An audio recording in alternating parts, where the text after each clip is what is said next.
Kundi hili la Young Africans wengine wanaita kundi la kifo.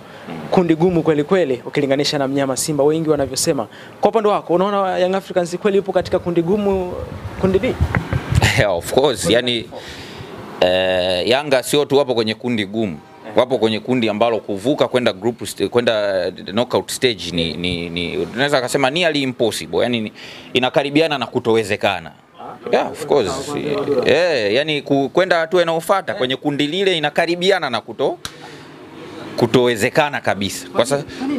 Kwa sababu unajua unavyokuwa unazungumza vitu kama hivi lazima umwambie mtu namna ya kumuelewesha, kwa sababu asione kama una criticize timu na vitu kama hivyo, lakini ni kwamba lile kundi lina timu strong sana. Huo ndio ukweli. Al Ahly, imagine Al Ahly katika miaka 10 iliyopita, nafikiri nilikwambia katika miaka 10 iliyopita imekuwa na wastani wa kuingia hatua inayofuata baada ya makundi kwa 90%.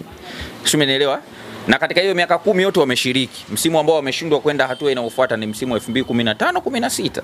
Sawa? Ndio walimaliza nafasi ya 3 nyuma ya Wydad na Zesco. Toka 2015-16 wameshiriki mara 9 consecutively pasi na kushindwa kwenda hatua inayofuata. Manake 90% progression rate. Lazima iende makundi. Lakini kuna FAR Rabat, timu kutoka Morocco. Of course hii imeshiriki hatua ya makundi, hii inakuwa mara ya 3.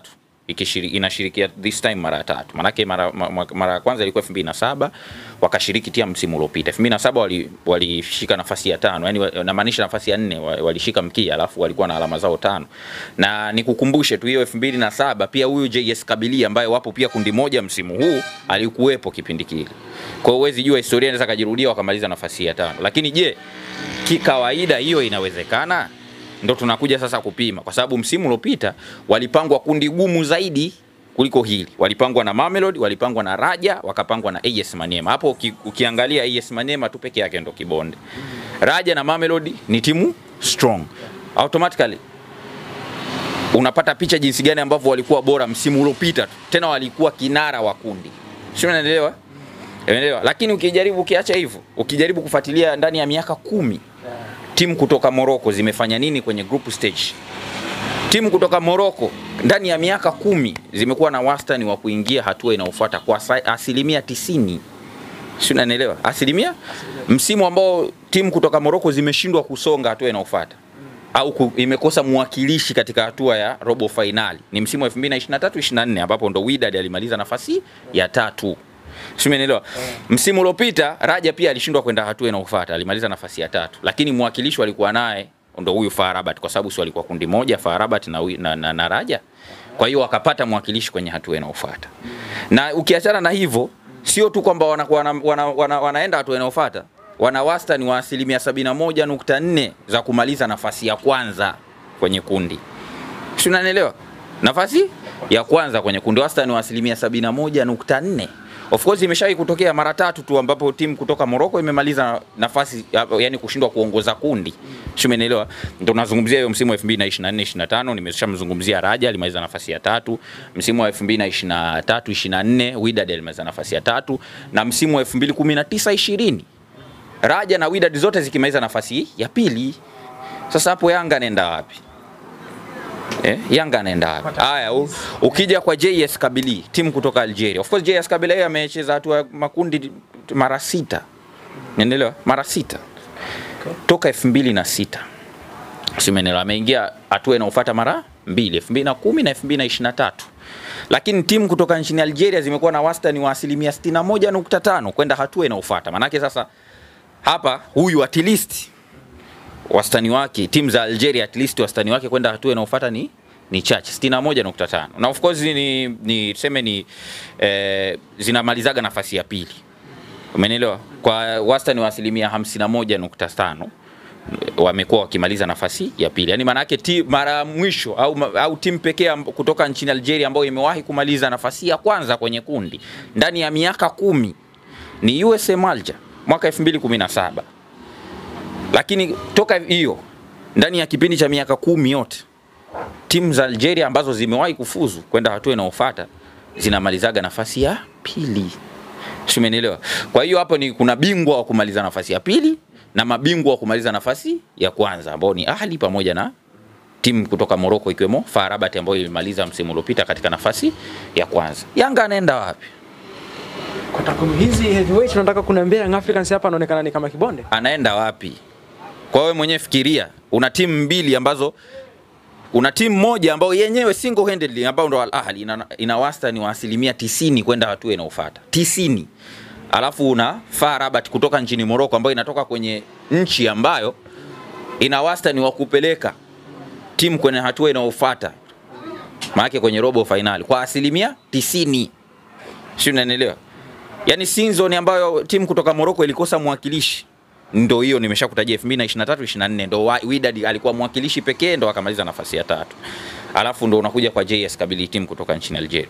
Na ukijaribu kwenda deep zaidi, of course sitaki kufika huko, lakini ukijaribu kwenda deep zaidi ukifuatilia michuano ya Afrika, kwa sababu watu wanabidi waifuatilie, wasifuatilie tu Simba, Yanga, nani, wafuatilie michuano yenyewe ina demand nini. Kwa zaidi ya 88.9, umeelewa, timu ambazo ni favorite kwenda hatua inayofuata zinaendaga hatua inayofuata.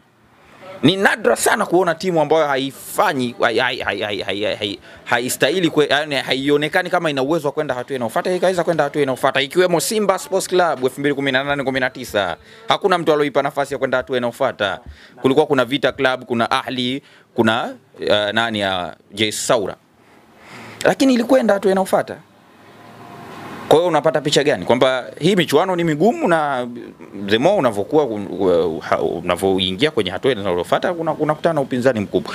Kwa hiyo kwa staili hiyo nafasi ya Yanga kwenda hatua inayofuata kwenye baada ya group stage kuingia kwenye robo finali, naweza nikaipa 10%, labda 10 mpaka 15. Of course 10 mpaka 15. Sasa wakasema una underrate sana Yanga. Sija underrate Ngwale. Nimekupa fact, nimekupa takwimu, sijaropoka. Mimi nimekupa tu kitu ambacho natakiwa nikupe. Sasa ukitaka maziwa niseme ni labda ni tui. Nitakwambia maziwa ni tui sasa, lakini utakupa moyo, lakini kiwalisia sio kweli. Ndio hicho ninachokwambia. Nimekupa fact kwa nini naamini hivyo, pamoja na kusupport evidence yangu mimi kwa kukupa reference. Sio, unanielewa? Sasa kwa staili yao labda uwaulize wenyewe kama, na ukijaribu pia kuangalia performance ya timu yenyewe inaonekana ina decline, sio ipo kwenye peak ndo ina decline. Yani every factor counts kwenye hii michuano. Timu yao ndo inarudi chini. Sasa sioni namna yoyote wao kuweza kwenda kwenye hatua inayofuata. Sioni. Of course sioni. Pengine pia kukosekana kwa Clement Mzize ambaye anakuwa nje kwa takriban wiki 8 mpaka 10 inaweza kuwa ni pigo kwa Young Africans pia. Yeah, of course. Kwa sababu si ndo mastrika wao ndo kama hivyo. Dube ndo striker mwenye uwezo mdogo zaidi wa kumalizia hivi tunavyozungumza. Nafasi nyingi amezipata, anashindwa kuconvert. Andy Boyeli niliwahi kumzungumzia sana, akasema Yanga kwa nini wanasajili mshambuliaji kutoka South Africa? Lini wamewahi kusucceed kwenye majaribio yao kusajili mchezaji kutoka South Africa akawapa mafanikio? Nikataja wakina Skudu Makudubela, nikataja wakina Lazarus Kambole, umeelewa, nikawapa na evidence, lakini hana anachokifanya. Mzize ndo kama hivyo, majeraha yanaendelea kumsumbua. Maybe analipa deni lake huyu Clement Mzize, maybe. Siwezi nikasema kwamba nini, simuombei mabaya, na ni kijana mwenzangu na msupport na namkubali mimi kutoka nafsini kwangu. Lakini maybe haya anayopitia kwa sasa ni kile anachotakiwa kukilipa. Sisemi kwa ubaya, lakini kubakishwa kwake hakubakishwa kiwema wema.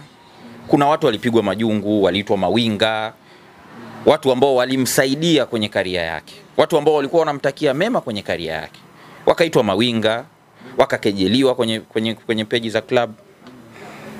Leo hii mchezaji anavoumwa pale, huwezi jua nini kitafata baada ya kupona. Kuna baadhi ya majeraha especially hizi ambazo zina undergo surgeries zinaendaga zinashusha kiwango cha mchezaji. Sasa na hapo ndo atakapogundua kwamba klabu sio rafiki yako. Yaani ukishuka tu kiwango, ule ufalme uliokuwa unapewa haupo tena. No one cares. Kwa hiyo kipindi ambacho wewe upo kwenye uzuri wa fomu yako unatakiwa uvune. Sasa ukishindwa kuvuna kwenye kipindi kama hicho kwa sababu ya kuangalia sijui mapenzi yako kwa klabu sijui au watu watakuonaje na vitu kama hivyo, basi hiyo itakutani wewe siku ambayo performance yako imedrop. Kwa hiyo mimi namtakia kila la kheri, akifanywa hiyo surgery, akipona basi aweze kurejea kwenye kiwango chake. Lakini kama akishindwa kurejea kwenye kiwango chake, atakuwa amefanya mistake kubwa sana kwenye maisha yake. Kwa sababu nafasi ambazo alikuwa na uwezo wa kuzipata, iwapo angeenda katika timu la daraja kubwa zaidi, ingekuwa faida kubwa kwa karia yake kama mchezaji na kwa taifa la Tanzania. Unaelewa? Na nafikiri iwe kama funzo pia kwa wachezaji wengine wanapokuwa wanabakishwa kwenye club. Wabakishwe. Mimi sipo against kubakishwa kwao, ila waangalie wale watu ambao huwa mara nyingi wanajitokeza kuwapush kwenye karia zao, wawalinde bana. Sawa, mimi nimebaki lakini huyu mtu msimkejeli, msimseme vibaya na ni kwa sababu mimi ninachoamini yeye alikuwa anapambania maslahi yangu, jambo ambalo si baya. Unaelewa? Kwa hiyo to behave professional. Kwa hiyo mimi Mzize nilikuwa mtu wa kwanza ambaye nilikuwa namwambia sana kipindi kile kwamba yeye kubaki kwake sio swala. Kwa nini atumie nafasi hiyo kukejeli, yani kumkejeli yule msimamizi wake Yasmin Razak yule? Kwa nini alikubali? Yani klabu inamkejeli, inamuita winga, sui nini, kwenye vyombo vya habari wanamchafua na vitu kama hivyo, sui nini. Umeelewa? Of course, sasa angalia kinachomkuta. Wiki 8 mpaka 10 sio mchezo. Nafikiri unaelewa kwa mchezaji tena ambaye amefanywa surgery, kwa sababu akishamalizana na hiyo atakuwa na muda tena wa kufanya recovery. Na kuna possibility kubwa kama mtu akifanywa surgery, kuna possibility kubwa ya kujitonesha na kuweza kuundergo tena injury nyingine. Umeelewa? Kwa hiyo umeelewa? Nafikiri hata wachezaji wengine watakuwa wananielewa ninachokimaanisha. Yani baki kwenye klabu. Yani hayo ni maamuzi yako. Hamna mtu atakaye kuingilia kwenye maamuzi yako. Ila unavobaki jaribu kustaarabika. Ukiona klabu yako inakosa ustaarabu, inaanza kukejeli waliowahi kuwa wasimamizi wako, usi-entertain. Zuia bana, hichi kitu mimi sifurahishwi nacho. Hata kama wakala wangu amewaudhi au menini, achaneni naye. Sio, unaelewa? Kwa sababu kuna zile nyakati nzuri na nyakati mbaya. Siku zote klabu haisimami na mchezaji kwenye nyakati mbaya. Watakuzu nini. Hata huyu Prince Dube sasa hivi wanasema sijui nini wanampromote, lakini akiendelea hivi consistently, trust me, Dube huyu anapigwa chini. Yani akiendelea tu hivi, kwa sababu yeye ni nani? Mbona basi ingekuwa hivyo raha, wachezaji ambao wana underperform wangekuwa mastaa zaidi, kwa sababu wana uhakika wa kupata backup ya mashabiki, kupoa pesa baada ya mechi, baada ya kukosa magoli mengi na ni kwa sababu timu labda maybe inapata matokeo kwenye hizo mechi. Lakini wachezaji wa hivyo hawana tofauti na pragmatic football, yani ile soka ambalo limebezi kupata tu matokeo. Mchezaji akiwa ana underperform, especially kukosa mabao ya wazi, ni difficult kusustain siku ambayo timu yake itapoteza au itakosa matokeo. Sijui unanielewa vizuri? Vizuri.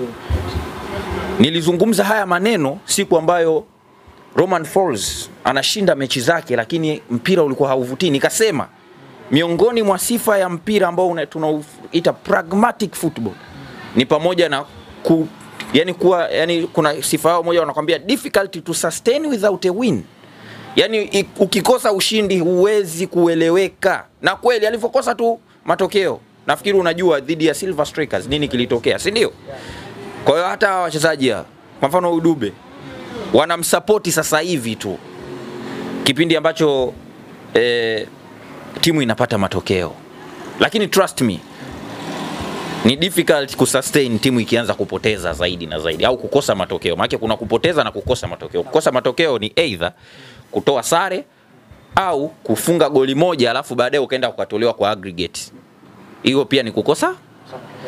Kwa hiyo mimi kwa upande wangu hapo ndo ninapoweza kusema kwamba Mzize kukosekana kwake ni pengo kubwa kwa Mzize pamoja na klabu, kwa sababu hawana mastrika wazuri sasa hivi. Sawa. Bwana, hivyo tumezungumza mengi sana. Tuweke nukta katika hili kwamba kundi la Young Africans yakiwa nyumbani New Amani Zanzibar, Hakuna yote ambaye unaona Young Africans anaweza kupata pointi kirahisi kweli kweli na kumweka nafasi nzuri ya kwenda hatua ya robo finali akiwa nyumbani. Sasa of course hilo swala ni swala ambalo liko very deep. Umeliuliza kirahisi. Lakini liko very deep. Umeelewa? Lakini tu uwezekano wa Yanga kupata alama hata 6 upo. Hata 6 upo. Of course upo. Anaweza kushinda mechi 2. Umeelewa, za nyumbani. Kwa sababu mimi sasa hivi kwa sababu mechi haijachezwa, maana yake tunatumia probability kupredict matokeo. Kwamba Ahli of course ni miongoni mwa timu ambazo zinafanya vizuri zaidi nyumbani pamoja na timu zote za kaskazini. Kwa hiyo Yanga possibility ya kupata hata alama 1 kwenye mechi ya away ni ngumu. Sio kwamba haiwezekani, nielewe. Kwa away ni ngumu hata 1. Kwa hiyo maana yake yeye nafasi yake aliyobakiwa nayo ni mechi zake za nyumbani. Sio, unanielewa? Na kumfunga Ahli hata kama ni mechi yako ya nyumbani, lazima uwe na kitu cha ziada. Sio, unanielewa? Yeah, sure. Yani manake uwezo wa kupata sare ni mkubwa zaidi ukicheza na Al Ahli kwako wewe kuliko kumfunga. Usiangalie Simba alifanya nini kwa sababu Simba amemfunga Ahli, usiangalie hayo. Wewe jitathmini. Kwa sababu mara mwisho walipokutana na Ahli nafikiri tunakumbuka mechi ya nyumbani silikuwa sare. Kwa hiyo kuna Ahli ambayo kumhesabu kama mtu ambaye atakupa pointi zikirahisi ni ngumu. Umeelewa? Kuna FAR Rabat, timu kutoka Morocco. Ni timu nimekwambia hapo, timu hizi zinakuwa zina wastani mkubwa wa kuongoza kundi. Nikakutajia 71 nukta ngapi? 4 zinaongozaga kundi. Na nafikiri sifa mojawapo ya timu zinazoongoza kundi ni pamoja na kukusanya alama katika mechi za away. Si ndio? Yeah, sure. Kwa hiyo yeye hapo apambane kwanza, hakikishe at least za JS Kabylie ambao ndo wana uwezo mkubwa timu za Algeria kumaliza nafasi ya pili au zenye wastani mkubwa kumaliza nafasi ya pili, wastani wa 62.5. Manake ndo wanaweza wakapambana kwanza kubakisha pointi zao za nyumbani huko Zanzibar. Ukiongeza na factor kwamba wanaenda kwenye uwanja ambao wachezaji hawajauzoea, probability za wao kukusanya alama nyingi ni ndogo. Kwa hiyo mimi naweza nika range hapo kwenye 6-7 watazipata of course. Sawa. Bwana Heavyweight tu ile wekundu wa Msimbazi Simba. Mara baada ya Young Africans kumove kwenda Zanzibar, tumeona msemaji Ahmed Ally alone akika picha ya Benjamin Mkapa. Mnyama kucheza katika dimba la Mkapa hatua ya makundi. Inaweza ikawa na positive impact kwa mashabiki wa mnyama Simba? Of course hilo hamna story. Hilo hamna story kwa sababu hata msimu uliomalizika nafikiri uliona jinsi gani mashabiki walichukizwa na swala la finali kuchezwa katika ardhi ya Zanzibar. Si ndio? Yeah, sure. Amani pale. Na hata mechi za nusu finali kuchezwa pale Amani Zanzibar pia watu hawakuridhika nazo. Kwa hiyo na maana Simba katika kipindi hata nafikiri kipindi wanacheza na Al Masry wameshatanguliwa kule goli 2, wanakuja kuchomoa hapa goli 2, ilikuwa katika dimba la Benjamin Mkapa. Stories zote ambazo zinahusiana na ubora wa Simba Sports Club zimeandikwa katika dimba la Benjamin Mkapa. Na Simba sio kwamba wamepangwa kwenye kundi jepesi.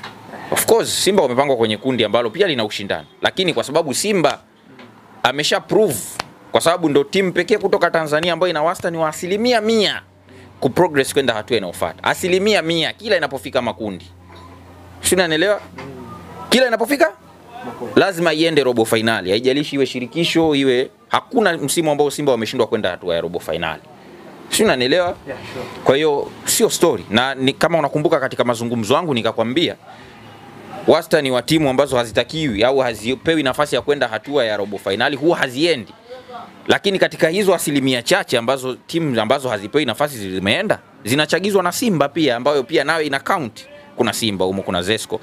Simba nikakupa mfano wa 2018-19 ambao ndo alipangwa na Ahli, AS Vita pamoja na JS Saoura na ikasonga hatua inayofuata. Sio, unanielewa? Kwa hiyo Simba watu wanakuwa hawana shaka nayo sana kwa sababu imeshajiestablish kwamba ndo timu ambayo ina uwezo wa kufanya vizuri, ndo timu ambayo imeshinda mechi nyingi zaidi za nyumbani katika group stage kuliko timu yoyote Tanzania hii, ndo timu ambayo imeshinda mechi nyingi zaidi za away kwenye group stage kuliko timu yoyote kwenye nchi hii, ndo timu ambayo imeshawahi kuongoza kundi dhidi ya Al Ahli, haijawahi kutokea kwenye nchi hii. Ndio timu ambayo imewahi kumfunga Mwarabu nje ndani. Of course msimu uliopita walifungwa CS Sfaxien nje ndani, nafikiri haijawahi kutokea timu yoyote kufanya hivyo kwenye nchi hii. Kwa hiyo ni timu ambayo kwenye hii michuano imeshafanya almost everything. Umeelewa?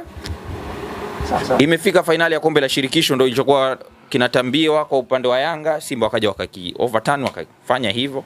Umeelewa? Na wana malengo ya kufika mbali zaidi. Kwa hiyo mimi kwa upande wangu Simba naiona kabisa robo finali hapo. Na of course inacheza kwenye dimba la Benjamin Mkapa. Dimba la Benjamin Mkapa. Hiyo sio story bro. Dimba la Benjamin Mkapa. Mkapa pale. atoki mtu. Yani Akiwa pale atoki mtu. ndugu yangu pale Simba imeshai kucheza bila hata mashabiki pale na ikapata matokeo. Si ndio? Kwa hiyo Simba ni kitu kingine bro. Lakini Heavyweight, tumezungumza baadhi na mashabiki wa wekundu wa Msimbazi Simba ni kama wengi wana overconfidence. Ukiangalia timu ambazo wamepanga nazo Mnyama Simba, ni timu ipi inaweza kumpa challenge Mnyama? Esperance. Yeah, of course. Of course, kwa sababu si unajua ni timu kubwa na nini. Tutawazungumzia zaidi siku zinavyozidi kwenda. Na ndio maana nafikiri unaelewa kwa nini wamepangwa kwenye pot 1. Si ndio? Kwa hiyo ni timu ambayo itamchallenge zaidi, lakini hata hizi zingine pia zina uwezo wa kumchallenge. Hawa Petro de Luanda vipi? Petro de Luanda kutoka Angola. Simba wamecheza na timu kutoka Angola msimu uliopita kwenye kombe la shirikisho. Nafikiri umeona ugumu wake. Timu kutoka Angola ni timu ngumu. Unaelewa, usiombe kukutana na timu kama hizo. Lakini wameshaonja makali ya timu za ukanda huo. Ukicheza na timu kutoka Afrika Kusini, ukicheza na timu kutoka Eswatini, ukicheza na timu kutoka Botswana, hizo timu zinatoka kwenye ukanda mmoja. Kwa hiyo kwa sababu unajua kwa nini ukanda? Umeelewa? Mara nyingi timu za ukanda fulani huwa zina sifa zao. Zina sifa moja. Zinakuwa zina sifa zinazofanana. Ukicheza na timu za kaskazini, ukicheza na timu za kusini, ukicheza na timu za Afrika Mashariki, yani unanielewa? Simba wameshacheza na timu kutoka Botswana, si ndio? Msimu huu Gaborone. Alafu akatoka tena hapo akacheza na timu kutoka Eswatini. Si umeelewa? Hao, si ndio? Kwa hiyo Simba at least wana uwezo wa kukabiliana nao, na timu kutoka Angola pia wamecheza nayo msimu uliopita au Bravo de Marquis, ndio. Kwa hiyo sioni kama nini. Stade Malien nafikiri ndo kibonde wa kundi. Au ndo kibonde wa kundi. Yes, ndo kibonde wa kundi. Kwa hiyo Simba ana uwezo wa at least kwanza kufikiria alama 6 za wale. Wakati huo japokuwa timu kama hizo zinakuwa zina surprise package zao, unaweza kukutana na shambulio ambalo hujategemea na vitu kama hivyo, lakini sio timu ya kutisha. Of course, kwa hiyo Simba of course ameshawahi kupangwa kwenye kundi gumu kuliko hilo na ka progress. Kwa nini hili ashindwe? Kwa hiyo mimi kwa asilimia kubwa nampa nafasi ya of course na asilimia 70 kwenda hatua inayofuata. 70 nampa. Yeah. Hii kitu yeye pamoja na Esperance ndo atakuwa favorite wa kwenda hatua inayofuata. Hii overconfidence kwa mashabiki wa Simba inaweza kawa na impact pia. Of course, kwa sababu unajua kwani confidence inajengwa na nini? Confidence inajengwa na performance. Yani mfano ingekuwa kila Simba wakifika robo final, akifika hatua ya makundi wanamaliza nafasi ya mwisho, kusingekuwa kuna mshabiki yote na matumaini ya kwenda robo. Wote wangekuwa wanaamini si tushaingia makundi basi natosha. Ni kama ambavyo wakifika robo wanaamini fresh, kwa sababu hawajawahi kuiona ikienda nusu kwenye Champions League. Kwa hiyo wanaona ikifika nusu watashangilia sana, kwa sababu of course ni moja ya achievement yao kubwa. Unaelewa? Kwa hiyo performance ambayo Simba wamekuwa kionyesha kwenye mechi za nyumbani kwenye group stage, kwa sababu hiyo ni silaha moja kubwa sana. Shinda mechi zako za nyumbani at any cost. Fanya maandalizi mazuri sana kwenye mechi zako za nyumbani at any cost. Usidharau kabisa mechi ya nyumbani. Basi hiyo tu ndo silaha jawapo kubwa. Unaelewa? Kusanya hata vipointi kadhaa vya away, basi vinaweza kufanya progress. Basi hiyo ndo silaha kubwa. Kwa hiyo Simba hicho kitu wanakifanya katika ubora mkubwa. Mimi sina shaka nao kwenye hilo. Bwana, umepata habari Young Africans wamehamia Zanzibar, New Amani Complex. Hii kiuchambuzi imekaaje Heavyweight? Of course ni unajua vitu kama hizi ni decisions ambazo club huwa zinafanya, na kwa bahati mbaya sana sisi wadau wa nje ambao hatujui kinachoendelea ndani ya club tunapata mgagaziko kujua kwa nini viongozi wamefanya move fulani. Ushanielewa? unaweza criticize kwa nini wameenda Zanzibar wakati kuna uwanja mzuri Benjamin Mkapa ambao umezoeleka kwenye michuano ya kimataifa, watu wameuzoea, audience inapatikana, alafu ghafla tu wamehamia Zanzibar. Unaweza kukuta wana sababu ya msingi ambayo mimi sijui na wewe huijui, ili wafanye wao waweze kwenda kule. Kwa hiyo imani yangu tu inaniambia kuna vitu walijadili, wakakubaliana, wakagundua kwamba ni heri waende Zanzibar kutokana na sababu zao wanazozijua wao, ambazo mimi siwezi nikazijua sasa. Lakini siamini kwamba eti walikaa tu wakakurupuka wakaenda Zanzibar. Mimi nachoamini ni kwamba kuna vitu walivinini. Sasa sijui hivyo vitu ni vitu gani. Kwa hiyo sasa ukiniuliza nikwambie, mimi nitakwambia sijui, lakini tu kwa mtu wa kawaida lazima utashangaa kwamba kivipi wakati Benjamin Mkapa ipo, ni uwanja mzuri, ni uwanja ambao una uwezo wa kuingiza mashabiki 60,000 kwa East Africa, nafikiri ndio uwanja mkubwa. Alafu ghafla tu binvu wanaenda katika mazingira ya ugenini. Unajua wanavyokuwa Zanzibar ni kama wapo ugenini. Sasa ukiona mtu anafanya kitu ambacho hakikuingia kilini, usimcriticize kwa sababu huwezi jua kwa nini amefanya kile kitu. Umeelewa? Yeah, kuna kwenye vitabu vya dini sisi tumefundishwa kuna nabii aliwahi kuhisi yeye ndo ana akili zaidi. Umeelewa? Akaambiwa wewe hauna akili zaidi, wewe hujaelimika zaidi. Kuna mtu ameelimika, nenda sehemu fulani utamkuta. Huyo mtu akampa sharti, akamwambia mimi, alipofika kwa huyo mtu akampokea, alafu akamwambia mimi nakupa sharti moja tu, chochote ndakachokifanya njiani usiniulize kwa nini nimekifanya. Alitoboa mtumbwi, aliua sijui mtoto, alipasua ukuta, yani vitu vile vyote yule nabii alikuwa anahoji, si ndio?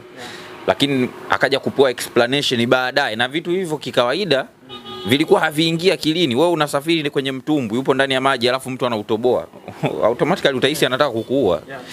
Lakini kumbe kuna kitu alikuwa anakiavoid mbele, kwa sababu kuna mfalme alikuwa anachukua mitumbwi mizima. Unaelewa? Kwa hiyo mimi nitakuwa nani kwanza kuwazungumzia Yanga maamuzi yao? Maamuzi yao ya kuhamia Zanzibar, wao ndo wanajua kwa nini wamehamia Zanzibar, na inawezekana wamekaa chini wakashauriana wakajua kwamba tukifanya hivi impact yake itakuwa ni hii. Sisi labda tu predict tu kitu ambacho kinaweza kikatokea nje, ambayo labda ni pengine kule mwamko kidogo utakuwa sio mkubwa, ni mkubwa lakini sio kama ulivyokuwa labda katika mechi zitakayochezwa Benjamin Mkapa na vitu kama hivyo. Lakini labda pengine kuwaweka karibu wa Zanzibari labda na timu yao, unajua tena na vitu kama hivyo labda. Lakini mimi kwa sababu ya msingi kama mimi sijajua. Kuna tofauti yote ambayo unaweza kuipata Young Africans tofauti na Benjamin Mkapa? Tumeona support ya mashabiki ilikuwa ni kubwa kweli kweli. Kwa upande wa Zanzibar kama unavyosema, ni athari gani nyingine ambayo Young Africans wanakwenda kupata kuface katika hili?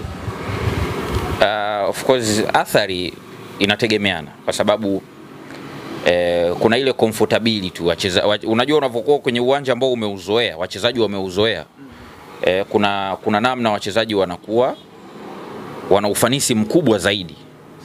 Yani sio kwamba viwango vinashuka, ila wakicheza katika na ndio maana Afrika kuna home and away advantage. Goli la nyumbani na ugenini lina mata, si ndio, kwa Afrika, kwa sababu unajua ile kikawaida uwanja wa nyumbani unakuwa unaongeza kitu kwa wachezaji. Mazingira wameyazoea na nini. Unajua unavyoenda Zanzibar maana yake ni mazingira mengine, ni mapya yale. Ni kama wako ugenini tu. Ni kama kwa mfano wakienda kucheza na timu ya Zanzibar, ingekuwa labda wamecheza na timu ya Zanzibar kama walivyocheza Singida. Na maanisha Azam FC. Sasa wakienda Zanzibar si maana yake wameenda ugenini, si ndio?